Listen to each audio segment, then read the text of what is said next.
to give assistance to the local communities in whatever way makes sense. And every part of the world has a different set of problems, and so we're going to have to just tackle them one at a time until we're able to say, yes, we now have an encyclopedia for everyone in their own language.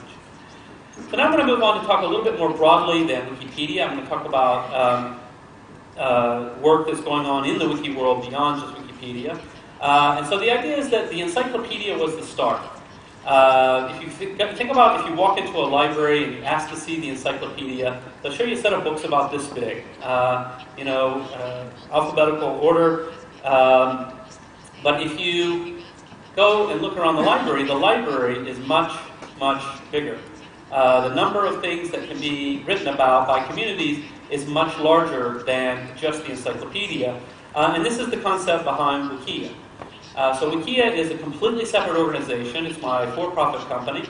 We're advertising supported. And the idea is to move beyond this model of educational and reference into all kinds of things, to see how far can we push this idea of ordinary people participating in creating knowledge.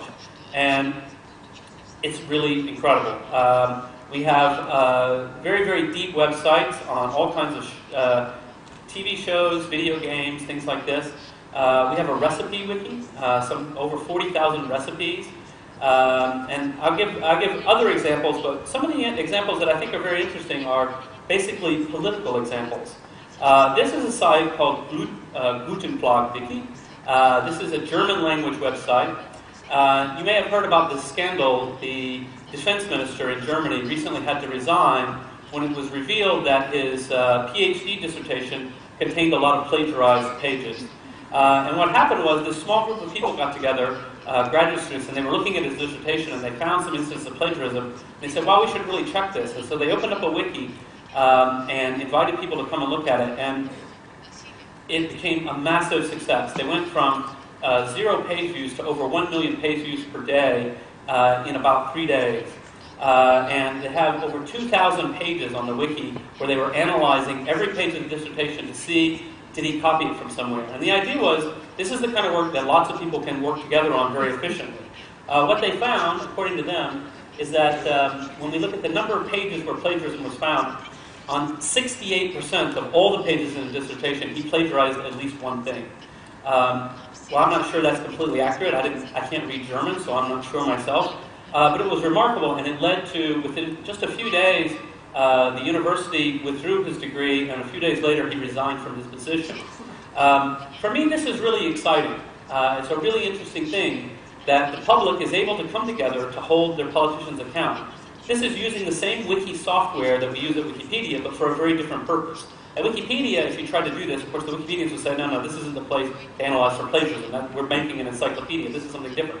But at Wikia, people can do whatever they want, and some of the things they're doing are very interesting and very political, and we're excited about that. So we now have 46 million visitors a month, which is a lot less than Wikipedia's 400 million, but it's still pretty good. And we have new wiki launch every 6 minutes.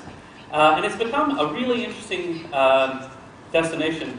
Now, this is a bit of a risky slide. How many people know the TV show Lost? Do you know it? Okay, people do know Lost here. Okay. So Lost, for those of you who don't know, is this incredibly complicated TV show. It has multiple timelines, a huge ensemble cast of characters, many different plot elements.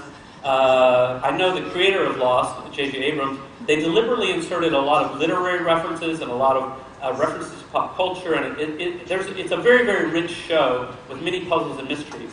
And there's a wiki called Lostpedia, where the community writes everything about Lost. There's over 7,000 articles, so if you're watching Lost and you get lost, because it's very easy, go to the Lostpedia. And so there was an interesting story that popped up in a magazine. The writers were stumped. They were going to make a reference to Canada, but they couldn't quite remember what they had said about Canada in the past. So what did they do? Well, they looked it up in Lostpedia. We use Lostpedia a lot. So the writers of the show used Lostpedia to reference what they had written about in the past. Now, I saw that the show doesn't seem to be that popular in Russia, although there were people who've seen it. Does anybody know, of those of you who watch, what it is about Canada? So far, basically, nobody's ever known this, even people who watch Lost a lot. It turns out that every time a character mentions Canada, it means they're lying. So it's just a subtle little thing in the show. And what we don't know, and I'm going to try to find out, is did the fans notice this and it was just a coincidence and they decided to write it into the show as a regular thing, or did they intend it from the start? I don't know, but what's interesting is it's in the wiki. So I think it's very, very interesting. So what's interesting is we're being very successful with advertisers because they love the demographics. They love the high quality of content. I mean, one of the things that's very interesting about wikis is that it's changed people's opinion of what does it mean to have consumer-generated content. I don't like that phrase, consumer-generated content, but it is the standard industry phrase. And in the past, people thought, well, there's professional writing, and it's going to be high quality, and it'll be good, and you can advertise with that. And then there's all these crazy message boards and sites with all kinds of nonsense, and maybe you shouldn't advertise there because who knows what they're going to be saying next to your beautiful advertisement, and maybe they're Nazis. You just don't know who they are, what they're doing. And what people are realizing through looking at Wikipedia, Wikia, and other community-based sites is that actually the general public's doing a really great job of generating very high-quality content that would rival, for example, in the case of Wikipedia, it rivals a traditional encyclopedia. In the case of Wikia, it typically rivals magazines. That sort of is more informal content. But it's very high quality because it's written by people who are absolutely fanatical about it. I can guarantee you it would cost you a fortune to pay people to write 7,000 articles about the TV show Lost.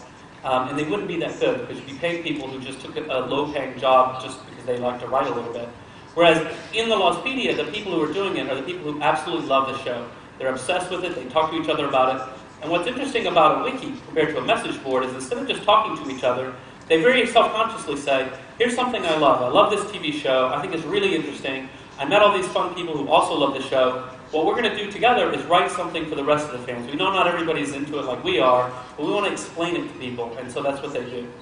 So what does this mean for business? There's a lot of interesting impacts of this kind of way of thinking, of allowing people to be free, to function, giving them community tools to control their environment. So what are some of the implications? Well, one is that free licensing matters. Open source, software, free software, open content is really changing the face of the internet and thus the world. And so there's two ways to think about this, internal and external. So inside companies, the internal impact of thinking about this wiki way of doing things is that fostering an internal culture of collaboration is really, really necessary. One of the things that we see is that large enterprises often suffer from coordination failure. I have a great example from IBM. IBM is a really great company, really big company. As big companies go, they're considered to be quite good, quite efficient. But I met this guy who worked at IBM who told me that he had a certain job, he was researching something, and through their internal wiki, he accidentally found a guy in another division of the company who had exactly the same job as him. They were duplicating effort, And so I said, what do you both do now? Work half-time and pretend? No, he said, so they got together, they collaborate, they get a lot more done, they're able to go in depth, they're able to connect other people in their company. And the way they were able to do that is because internally, the network inside IBM is very flat, and they have a very big wiki inside the company that they use for all kinds of things. Many traditional internal collaboration tools were not flexible enough to allow that kind of serendipity to happen. So I think that's been a really interesting impact. And then small enterprises can obviously have a higher impact when they're able to cooperate with partners. And so lightweight collaboration tools have been very important for a lot of small companies to be able to function much more better. When we think about the external impacts, and now we're thinking about how does a company deal with the outside world, customers expect responsive feedback and transparency about problems. And so you need to have tools where customers can come in a controlled and simple environment, can talk about your products in a way that makes them feel better about whatever problems they're having, and you have to be transparent about the problems. One of the things that I think is really interesting is that many, many companies should be releasing free media. They should be releasing pictures of their products, pictures of their executives under a free license so that we are able to use it in Wikipedia. There are many cases where we'll have some really bad picture in Wikipedia of something that somebody wishes there were a good picture. That's easy to solve. Give us a good picture. We'll use it. And so this is something that we try to encourage at every step that we can. And you may need a Twitter, Facebook, and Wiki strategy. I think that this is becoming increasingly obvious that if companies simply stumble into this world and they don't prepare for it and they don't think about it, they'll end up missing out. And I think that's something that's really unfortunate because there's so many opportunities today. What does this mean for Russia? Now this is where I'm going to get surprisingly political because I'm a very neutral person like Wikipedia, and I usually don't talk about politics.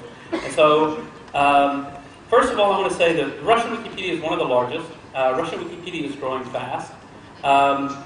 And I don't know what anybody here thinks, but I've been very impressed with President Medvedev. He understands the internet.